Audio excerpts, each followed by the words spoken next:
албангийнхаа нэмэгдэл орлогоо бүрдүүлэх тэрэн дээр ямар бодлого хэрэгжүүлж байгаа, ямар тоо баримт гаргаж байгаа. Хэрвээ эм чимэлгийн ажилчид энээс болж ажил хайсан тохиолдолд бодлогоо баримталж, тоо баримтаар бүрдүүлж одоо яг өөрийнхөө төсвийг хамгаалж чадаагүй энэ асуудалтай одоо төсвийн ерөнхий захирагч буюу сайд хариуцлага хүлээх үү те эсвэл эм чимэлгийн ажилчид иргэдүү гэсэн асуудлыг одоо жишээлбэл ярьсан. Маш олон асуудлууд ярьснаас нь яг тодорхой хэд хэдэн жишээг хэлэхэд за тэрэн дээр би олон улсын маш олон аргачлалуудыг хэлсэн.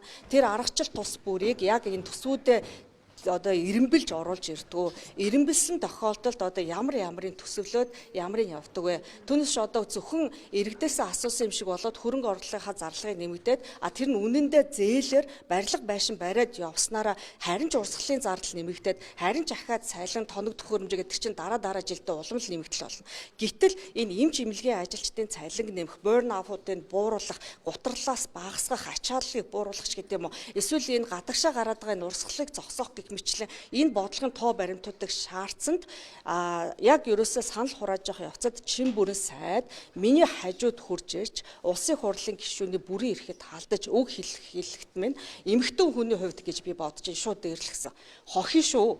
Аятайхан байгаарай чи зүгээр гэж надад олон одоо занл хэлсэн үгнүүдийг хэллээ. Би одоо ч гэсэн би анх удаа би Монголд ирээд одоо их орондоо гэж хэлэх юм одоо ийм сэтгэл зүйн баримт дарамтланд орж үзэж байна. Тэндээс Лувсан Жамц гишүүн хурж ирж та одоо яагаад ингэж зарчмын шаардлага тавьж байгаа хахад ийм яриад байгаа юм бэ? Зөвхөн агачаа эмэгтэй хүнтэй яагаад ингэж харьцаж байгаа гэж босч ирж эр хүний хувьд одоо ингэж хэлж яриаггүй бол юугаар төгс байсан мэдэхгүй. Би одоо ч гэсэн сэтгэл санааны хувьд айгуу тийм айтстай, хүүтстэй энэ дээр тэгтээ чимээгүй байх уу? Салбараа бодох уу? Салбарын асуудлуудыг ярих тусам нэр хүнд мууддаг учраас эсвэл энийг одоо асуудал болгож гарах уугүй гэдгийг бас нэлээд бодлоо. Тэгтээ одоо эмэгтэй хүний хувьд анх сонгогдсон гишүүний хувьд улсын хурал засгийн газар дээр хяналт тавьдаг хүний одоо энэ ажлаа хэрэгжүүлэхийн тулд бол энэ зайлшгүй ил тодор мэдээлэх зүйлтэй бахаа гэд одоо энэ үгийг хэлээд зогсож байна. Нөө сая энэ үйл явдлаар бол гişүүд бол байгаа юм байна шүү дээ, банк орон дээрээс. Байлгүй авах тийм ба. Ер нь та Чимбүрэн сайттай ямар хариу өмнө ямар нэгэн байдлаар одоо модалчилж юм уу тийм зүйлээр байсан уу? Яг зөвхөн өнөөдөр гинт одоо яг энэ зарчмын шаардлага эрүүл мэндийн салбарын цалин нэмэх асуудал дээр яг иймэрхүү зүйл гарав уу? Өмнө ямар нэгэн одоо харьцаа ч юм уу одоо муудалцсан сайдалцсан юм огт байхгүй. Миний мэдхийн л огт байхгүй. Өмнө адилхан улсын хурлын гишүүн байхдаа эрүүл мэндийн салбар дээр уран ажлын хэсэг байгуулсан учраас бид нар уялдаа холбоотой миний ажлын хэсэгт өөрөө гишүүн болж орж исэн хүний хувьд бидний гаргасан санал дүгнэлт, эмнэлэг тусламж үйлчилгээний чанар, хүртээмж, хариуцлагын асуудлууд, мөн үр ашгийг яаж сайжруулах гэдэг үг үсэг бүх талаар нь санал дүгнэлтээр хамт байсан. Тэр санал дүгнэлтэж би имэйл одоо цаасаар электроник вершнаар өгсөн, хуулийнхаа төслийг ч өгсөн, бүх одоо судалгаа материалаар өгсөн.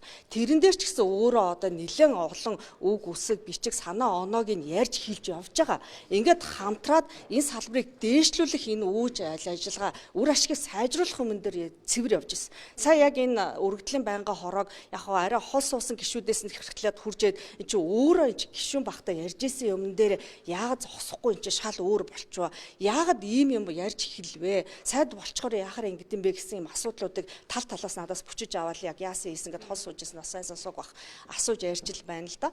Тэгэхээр зэрэг товчхондоо бол ямар нэгэн огт асуудал байхгүй, зөвхөн ажил хэргийн одоо нэг ялгаа нь өөрөө сайдулсан. Би гишүүн хэвээрээ байгаа. Тэгэхээр чинь бид нар өмнөх сайд дээр ч би энэ зарчмын шаардлагуудыг байнга тавьж явж ирсэн. Тэгжээж л энэ салбар сайжирна үстэ үгүй гэж юу? Эсвэл энэ ард иргэдийн одоо өргөдлөөр хурж ирсэн хүмүүсийг бид нар бүгд чимээгүй дараад аятайхан өнгөрөх ёстой юм уу? Тэгэх юм бол бид нар өргөдлийн байнгын хороо гэж байж яах юм? Ард түмний дуу хоолой хүрхгүй бол эн чинь нөгөө ёстой жихнээр ард иргэд чинь Япалтах гэдэг юм руу чи орт юм байгаа зү. Бид нар эн чинь ажиллаа хийж байгаа хүмүүс шүү дээ. Тэрнийхээ төлөө яагаад ингэж занал хийлүүлж хохин шүү? Аятайхан байгааруу гэж эрэгтэй хүн эмэгтэй хүн дээр очиод ямар ч одоо англиар бол ингээд хувийн орон зайг энэ төр өгөхтэй байхгүй. Ингэж занал хийлж ингэж байж байгааг би өнөөр үнэхээр анх удаа олон газар ажиллаж амьдарч исэн хүний хувьд тохиолдож байна. Энэ дээр би яах ёстойг сайн мэдэхгүй байна. Бүр босч ирээд над дээр хурж ирээд тэгж байгаа байхгүй. Тэр чинь нөгөө талд суугаад бидний уулын саналт асуултанд хариулаа явж явах ёстой юм шүү дээ. Тэгэхээр микрофон дээр бол бичигдээгүй гэсэн. Микрофон дээр одоо бодвол бичигдээгүй бах. Яагаад тэгэхээр тэр чинь тгий занал хийлэхдээ микрофоноос авахгүй. Тэгтээ болвол тэнд тэгээд Люка гişүн гарч ирж тэгж хилжээж тэр хүнийг холдуулж байгаа байхгүй юу? Тэгээд эхлэнгүүт гараа авчиж байгаа байхгүй. Хурлын завсарлагын юм ярив. Үгүй яг хурал явагдаад бид нар санал хураах гээд байж ах үед. Одоо яг асуудлын үүссэн бод мэдээж нэг цалин хүндлэлтэй холбоотой асуудал. Таны зүгээс яг ямар шийдэл дэвшүүлв? Яагаад магадгүй үнэхээр боломжгүй болохоор тэр хүн тэгвүү гэдэг асуудал гарч ирж байна. Тэгэхээр яг та салбарын нөхцөл байдал тэдний хүмүүсийн цалин хүндлэг нэмэх боломж олцооны талаар та бас яриач.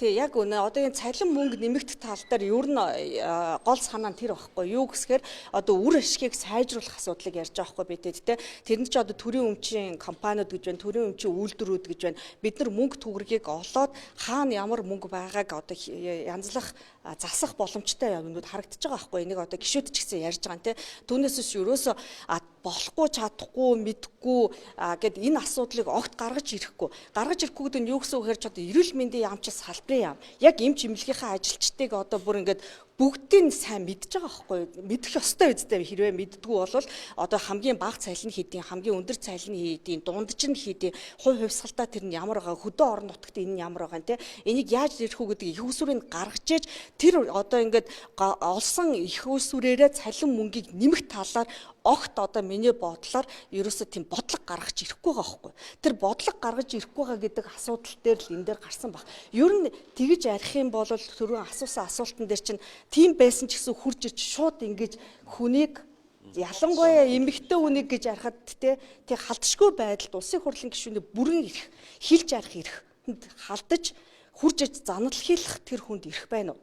Улсын хурлаас гадна зүгээр хүний ирэх. Энд чинь наад захын хүний эрхийн асуудлыг бид нар ярьж шít. Наад захын шүү. Тэгээ өөрөө эрүүл мэндийн сайд, өөрөө салбарын хүн, өөрөө энэ асуудлынхаа зовлон мэдж байгаа хүн. Гэтэл яагаад бодлогын асуудал асуусан төлөө ингэж хандж байна гэдэг чинь энд би цаана зүгээр ч нэг хүний зүгээр нэг сайд хүний гэхээс маш том эрх ашигын асуудал байгаа болоод ингэж улаарын хүнийг занал хийсэн болов гэдэг надад одоо бодол төрж эхэлж байна. Энэ дээр бүр нарийн ажиллах ёстой байна гэдэг итгэл үнэмшил бүр сайн баримтлагдчихэв. Ингийн тулд ч гэсэн энэ шинэ гишүүдийг би оруулж ирсэн байх гэж би бас бодож байна. Тэгэхээр бид нар бүгдээрээ салбартаа өөрийнхөө яг хүрээнд энийг бүр нарийн шалгаж нарийн явах ёстой гэдэг нь бүр батлагдчихж байна гэж би бодож байна. Та тэгээ сая банкны орныхоо хуралд бүрэн сууж чадахгүй гараад ирв. Үгүй би ажлаа заавал гүйцгээд байнгын хорооныхаа дуусгаад тэгээд ажил гарч ирлээ. Бусад гишүүнтэй ингэж дараалсан асуудал танд анзаарах. Банкны орны даргын төвөөс ямар нэгэн арга хэмжээ авах нь. Мэддэг ус. За шинэ гишүүд рүү чиглэсэн юмнууд одоо саяын лав өргөдлийн байнгын хорон дээр бол юм харагдсангүй тий манад юу нэгтэй нэг тийм эмхтэй эрхтэй гэсэн нэг ялгаа бас харагдаад байдгүйгүй юу тий одоо надад тэр их анзаарагдчих хэлж байна одоо амархан дайрахад арай амархан санагддаг юм шиг арай суул арай өөрийгөө хамгаалдгүй арай зориг муутай за яах бид нар яах нэг эмхтэн хүч бас нэг жоохон тиймэрхүү хандлагатай за тиймэрхүү юм бах дээрэс нь бүр энд чинь одоо юу гэдэг түрүүн сая ярьсан одоо асуулт нь юу байлаа одоо жишээлбэл тэр өргөдлийн байнгын хорон дээр тэр чинь нөгөө над дээр хуржээд яг ойрхон ингэж ярьж байгаа болохоор байнгын хорооны бүх гишүүд жишээлбэл тэр майк халттай болохоор хол байгаа хүмүүс ч юм уу тэр хурлыг даргалж байгаа хүнд бол сайн сонсогдоогүй ч магадгүй тэгтээ байнгын хорооны хурал дуусан гутаа даргалж исэн номын чимэг гишүүн яг юу болчваа энэ одоо би сая юугаа санал хураах гээд байжэт тэндээс чин бүрэн гишүүн босоод ирсэн наанаас хурдан хурлаа дуусгах гээд хүмүүс тохиод эхэлсэн энэ яг юу болцсон бэ гэж хурж тодруулж асуусан. Улсын хурлын гишүүн нэг халдшгүй байдлын дэд хорой гэж байдаг шүү дээ. Магадгүй та одоо тухайн дэд хороонд хандах байх тийм ээ. Ер нь цааш яа гэж бодож байна. Тийм цаашид нэгдүгürt бол одоо энэ төсвийн ажил өргөдлийн байнгын хороотой ажлыг улам идэвхжүүлж улам наривсгаж бүр сайн одоо мэрэгжлийн төвшөнд нь одоо гэх юм уу харж одоо тэр их усруудыг гаргах зайлшгүй шаардлага байд юм. Хоёрдугаарт энэ эрх ашигтай холбоотой асуудлууд conflict of interest гэдэг тэ ашиг сонирхлын зөрчил байгаа бол энийг бүр нарийн гаргаж ярьж харж ярмаар байна.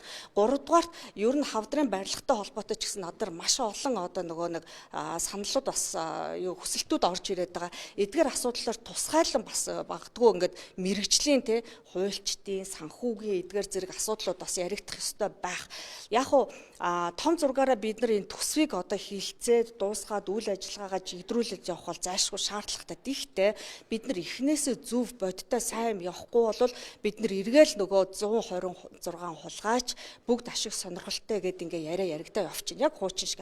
Тэгэхээр нэг муу юм нь юу вэ гэхээр зэрэг ард түмний итгэл унтартай юм байна.